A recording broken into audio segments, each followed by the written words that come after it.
yaitu Miss Sarah Bakar. Beliau merupakan konsultan pada IIS Partner. Beliau saat ini berprofesi selain itu juga sebagai research assistant pada data protection sendirian berhad di Kuala Lumpur, Malaysia. Beliau merupakan alumni dari Queen Mary University of London dan King's College London. So, langsung saja kita mulai. Waktu dan tempat saya serahkan ke Miss Sarah Bakar. Thank you, Dr. Michael Hans. Thank you. Good afternoon, everyone. I'm Sarah Bakar. I'm a consultant at IIS Partners. First and foremost, I want to thank the organizers for inviting me today, giving me the opportunity to talk to you about data protection impact assessment. It is an honor to share the stage with such distinguished speakers that have spoken before me. And I'm excited to be here today to talk to you about DPIAs, something that is new and all organizations will have to wrap their heads around in order to comply with the new PDPL. So let's get into it. So what is a data protection impact assessment, or in other terms are privacy impact assessment? So this is used in the Australian jurisdiction. So under the RUU, under Pasal 34, it says that pengesahan data pribadi, so data controllers, must conduct data protection impact assessment for processing activities that have a potential to present high risks to data subjects. So what's the point of doing a data protection impact assessment? Is it another checklist? Is it just another checklist? I'm here to tell you that it's not. It's not another checklist. It's not just a compliance check. It is something that every organization needs to be able to conduct either internally or externally, not just for the purposes of compliance with the law, but in order for you to be able to gather the trust of your stakeholders. So a DPIA evaluates the potential risks arising from the processing of personal data. It sets out the recommendations to mitigate those risks, and it takes into account data subject rights. So data subject rights, which Professor Munir touched on, is really important when conducting DPIAs.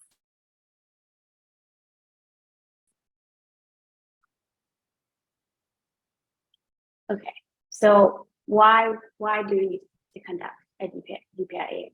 First and foremost, for the significant reason to be in compliance with the law, as touched by Professor Abu Bakar this morning.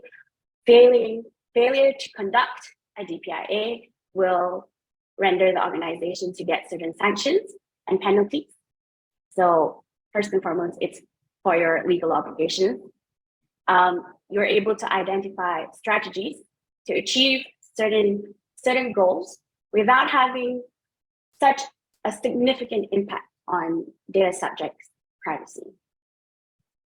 Like I touched on a little bit just now, it's for stakeholder confidence, your internal stakeholders, your external stakeholders. So that means, if you're offering services, or if you're offering goods, but you are transacting with customers, they need to be able to trust that the moment I give you an organization my personal information, you will keep it safe, you will keep it secure, and you have complied with the law. Secondly, it's to promote privacy awareness. So by doing a data protection impact assessment, we'll see the process later on in my presentation. There are certain steps that you have to go through. So in terms of promoting privacy awareness, not only is this internally for the people who will be responsible to conduct the DPIAs, which I understand under the new legislation falls under the Office of the Data Protection Officer. So assuming starting from now, there will be more privacy teams that will be established in organizations. So it's promoting privacy awareness within the organization. So that is a privacy team's responsibility. It is promoting awareness for project teams. It is promoting privacy awareness for board of directors, but also privacy awareness for your customers. They need to be able to understand that there's a certain compliance aspect to it, but it is important for them to understand what their rights are in order for them to trust you as well. So it's fostering trust within the community. Obviously, the effect of not doing a DPIA is you'll get sanctioned. So non-compliance, not thinking through the privacy risks, the privacy issues of a certain solution or project will mean that they could potentially be data breaches along the line once you have come up with a solution or project, and that will significantly cost you a lot of resources trying to patch up what you should have been doing in the first place. Again, we touch on the issue of trust. Failing to do a DPIA means that you have not considered the privacy impact of your stakeholders. This could lead, like I said, this could lead to a data breach. A data breach could lead to a loss of trust. A loss of trust leads to reduced customers or stakeholders involvement with you as an organization, and ultimately it could cause catastrophic reputational damage on the organization.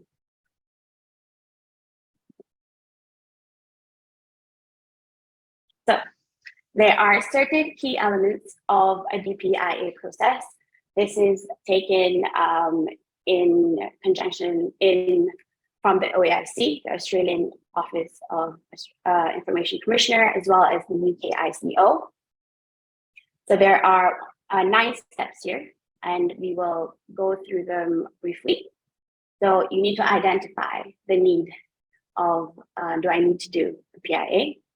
You need to plan your PIA.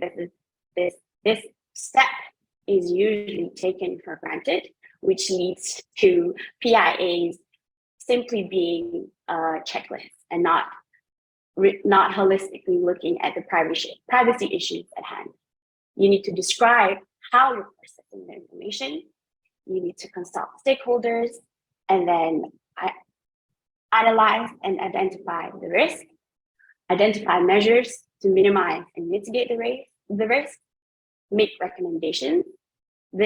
All of the process that you've just done before this has to be in a document. It has to be documented, so in a report form, and then it cannot be stored away in a cabinet and not looked at ever again. It has to be looked at again. You have to be able to review the report. You have to be able to monitor where you are in implementing the recommendations. So we go to step 1, which is identifying the need.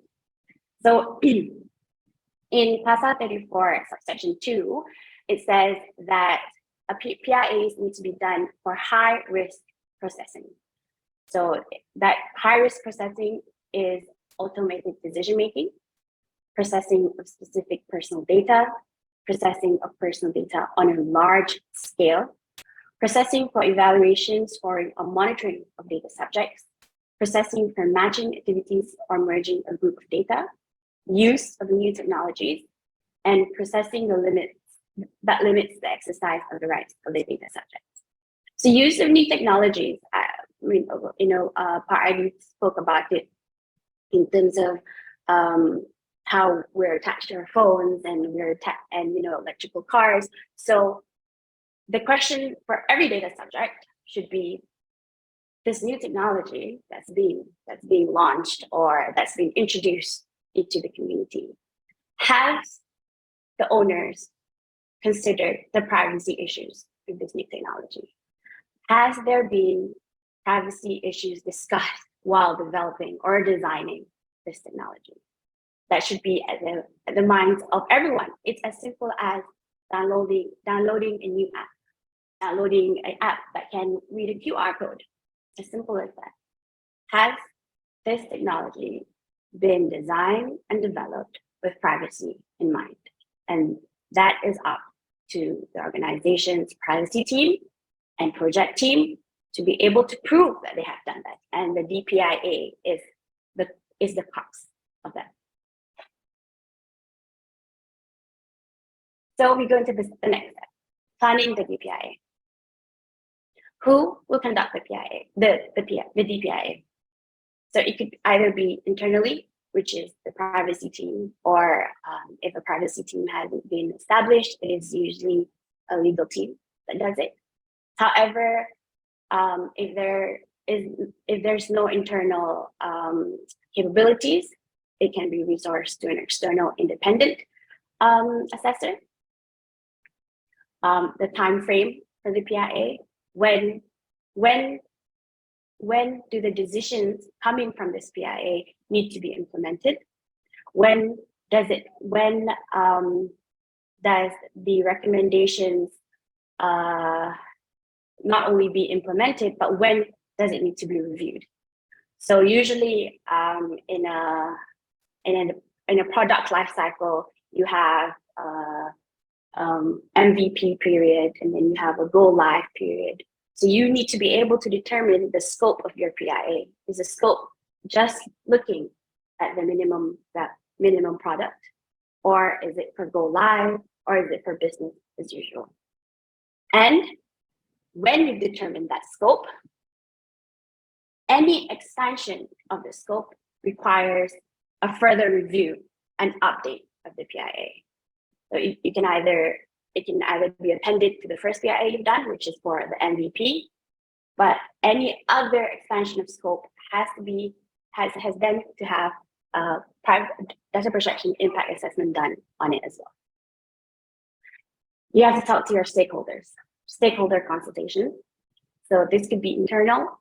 Obviously, the project team who is responsible for designing and developing the solution, or the new way of collecting personal information, the privacy team when there's one in place, the legal team, the board of directors, and as well as if you are developing something for the community, talk to those people who potentially will be using your product.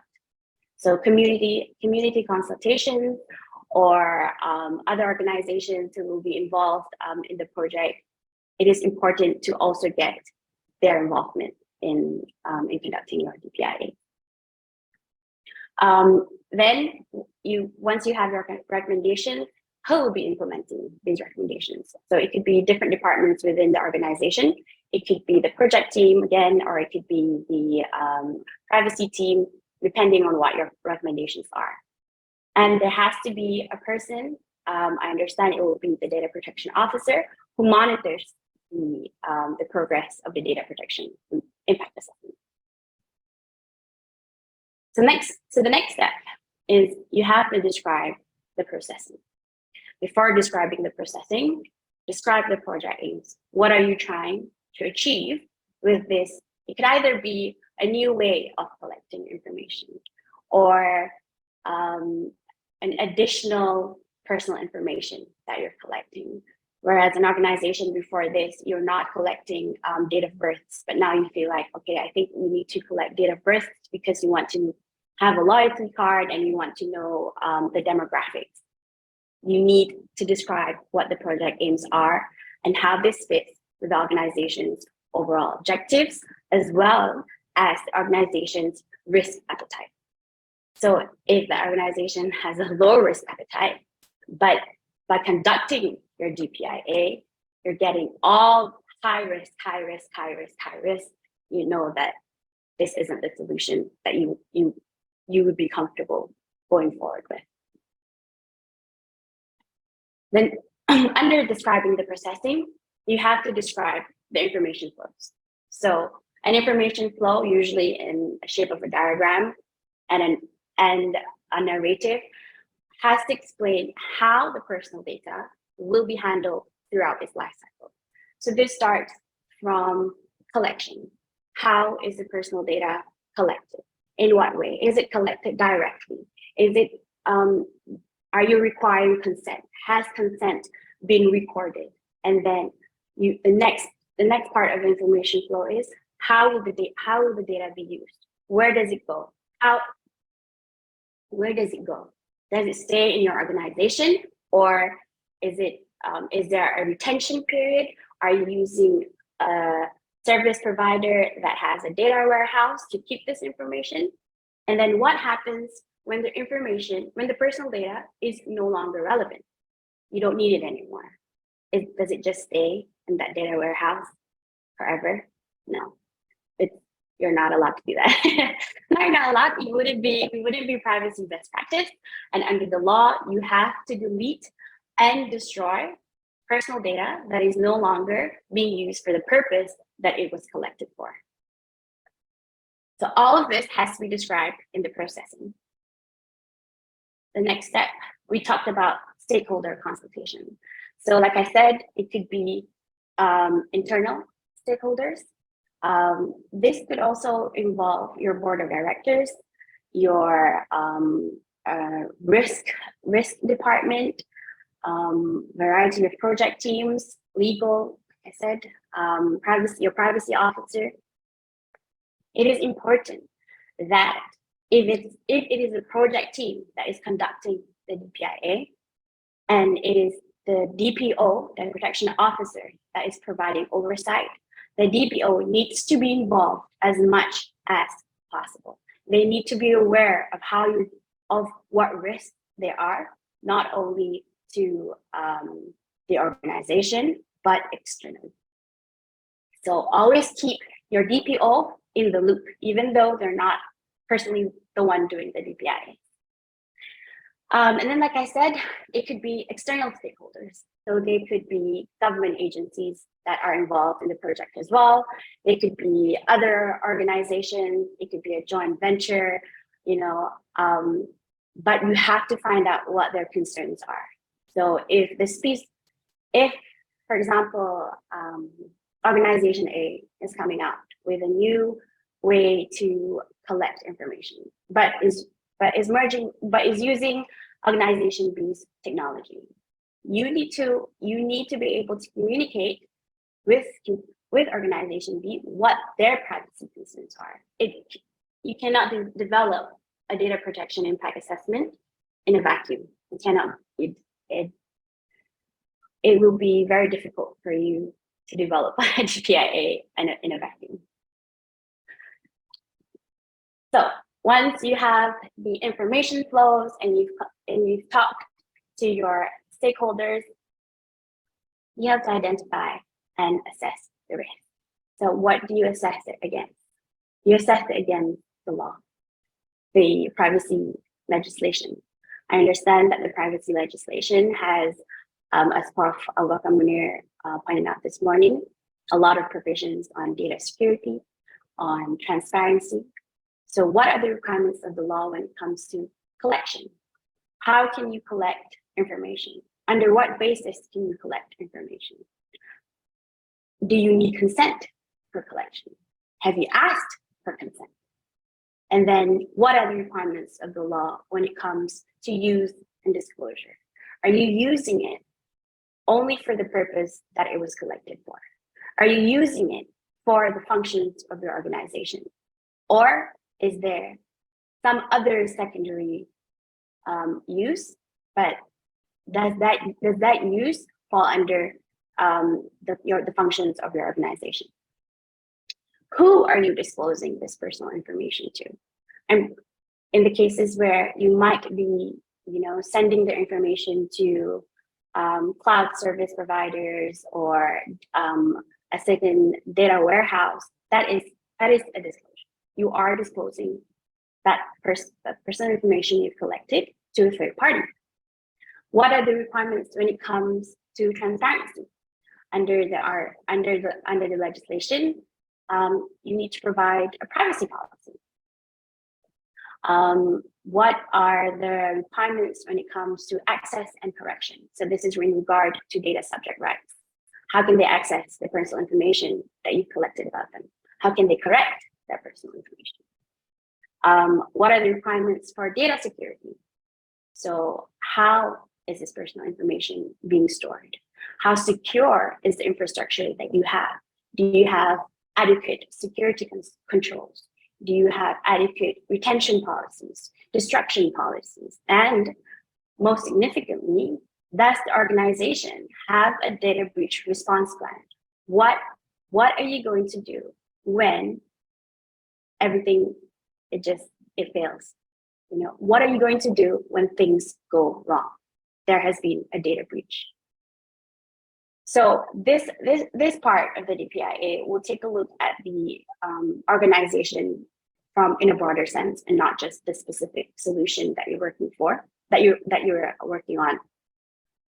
So it is important for organizations to also have a data breach. If it is a solution, a significant solution, a significant technology, there could be a specific data breach for that solution in order to be able to respond effectively and quickly when things go wrong.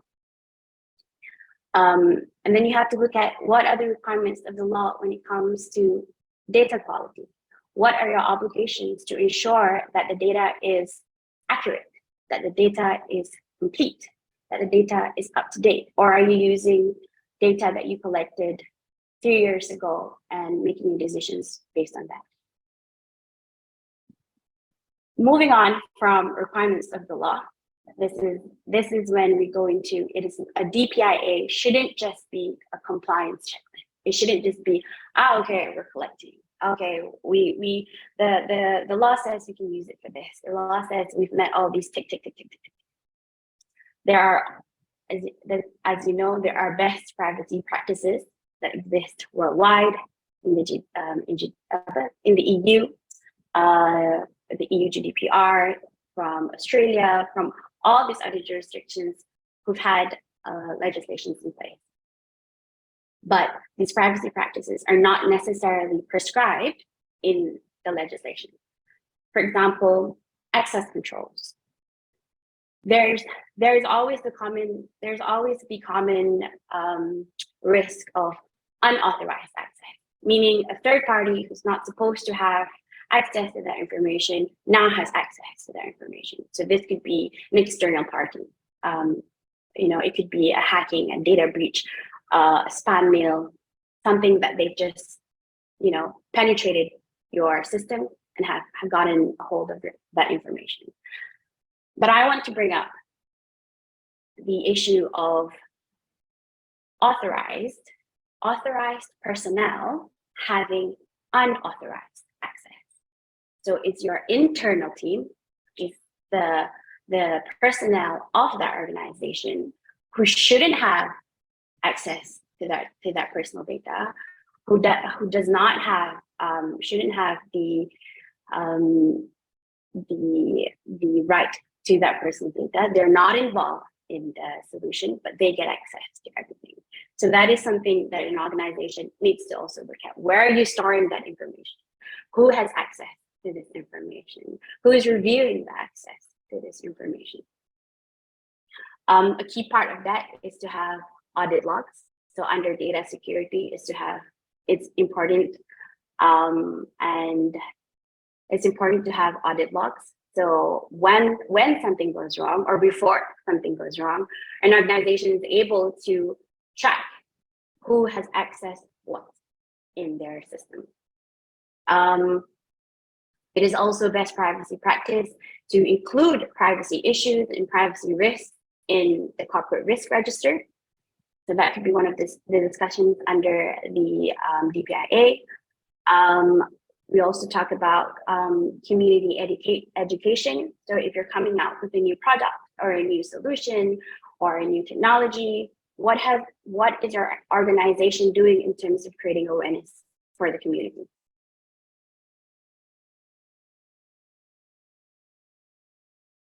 Once you've figured out all the privacy issues that may come about in terms of privacy best practices or not being in compliance with the law. You have to identify the measures to mitigate or minimize the risk. It doesn't mean you just throw the project that you had in mind into the trash can and say, okay, it's not going to work. You know, we're not going to do this. If you're able to reduce the risk, try and put mitigation and implement strategies in place in order to still be able to carry out a project or solution, but in a minimally privacy invasive way. So here are some keywords that are important when thinking about mitigation strategy. So necessity. Do I need all the data that I'm collecting? Do I need the date of birth specifically? Do I need their health information? So this goes back to your project aims. What are you trying to achieve? If your project aim is to achieve X, but you're collecting information that not only achieves X, but you're thinking, oh, in the long run, I could use this information for Y, Z, other things, you know, all the other potential uses of that personal information, but that shouldn't be the way, that's not the way to go. You have to minimize the data that you're collecting. Secondly, proportionality. Any negative privacy impact should be in proportion to or balanced with any benefits to be achieved from the project. So this goes back to our to the notion of the building the engagement with the community, building the engagement with the stakeholders. What is this project trying to achieve? What are the benefits for society? And if there are certain negative impacts, is it in proportion? Is it in proportion to the privacy's right, the data subject's right to privacy? Again, you have to look at the security measures. What security measures can be put in place? If not technological security measures, like I spoke about in terms of access controls and audit, training your staff.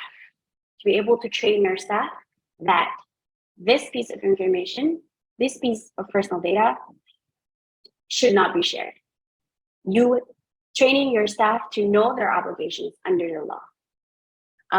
Second, transparency. How to improve transparency. I'm pretty sure everyone has signed up to a certain service or bought a product or paid online, and there's a ridiculously long privacy policy. Privacy policy in words that you have no idea what they mean, and they're so long that you just end up clicking, I agree, okay, next, I just want my thing, I just want to buy it, let's go. So you have to think, how can you improve transparency? Your privacy policy is not effective if people are not reading it. If people are not aware of what's actually happening to their personal information. So how can you improve? It has to be in a language that it has to be succinct. It has to be concise. It has to be easy to understand. Technology, we look at technology. Consider whether any privacy enhancing technologies can be used in the project and the impact of the privacy invasive technologies. I have a few more slides. I'm running for time. Bear with me. So those mitigation strategies, what are they? They are your recommendations.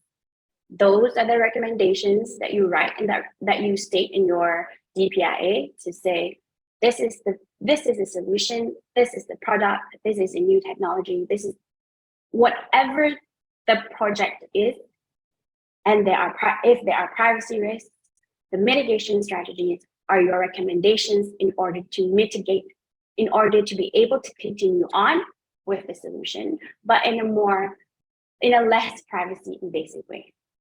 So it's not just about setting out the recommendations as well. Who will be responsible for actioning the recommendations? So is it the privacy team? If it's to do with privacy policies, updating privacy policies, or providing privacy information or creating awareness? It usually is the privacy team. Is it the project team?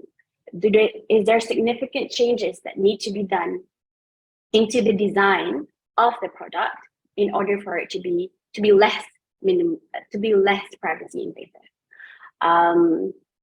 In terms of training and culture, this could go all the way up to your board of directors. This could go to HR. It is their responsibility to train the personnel of an organization. And again, depending on the scope of your DPIA, the timeline that you've decided for this DPIA, there needs to be a time frame to implement these recommendations. So it should be before the MVP product is produced or before you go live with the solutions. Okay, so what happens after we've done all this? We put it in a report. I know that image is actually a paradox of what I said, that it's not supposed to be a checklist, but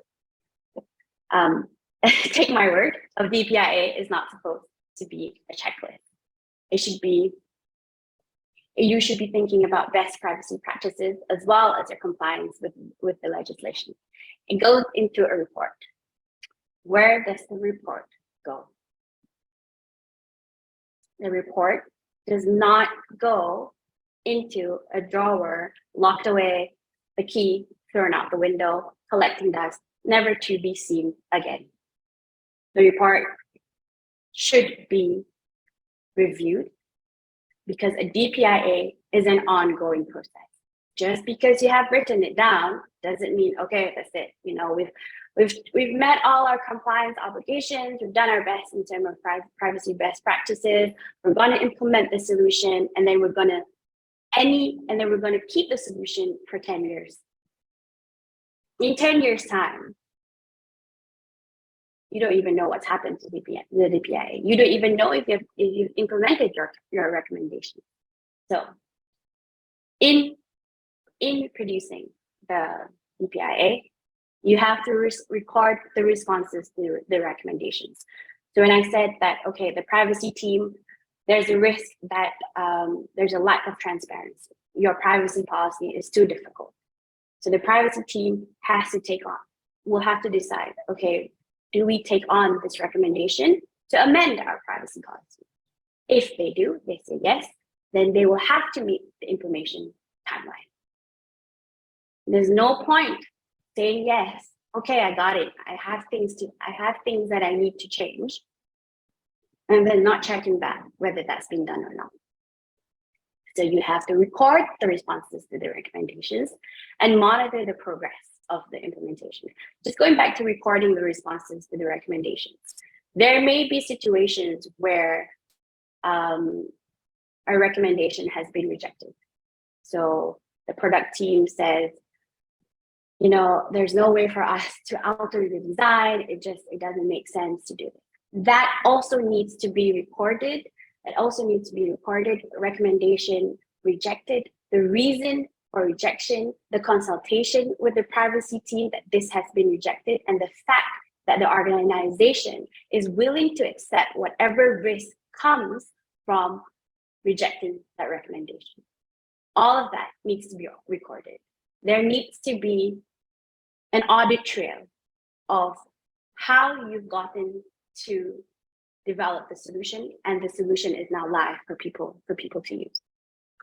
So like I said, update the DPIA when necessary. Every time that the scope of the solution changes, so for example, for the MVP, you're only collecting name and email address. And then for go live, we decide it would be good if we could segment our customers. We want now to collect date of birth and postcode and occupation. So you see, you're collecting more information. So that goes back to Pasal 34 subsection 2. You are collecting large amounts of information, which means you then need to go back and do a DPIA again. You cannot say, oh, we did a DPIA 5 years ago when we wanted to collect email address and name. it should be fine because it's for the same solution.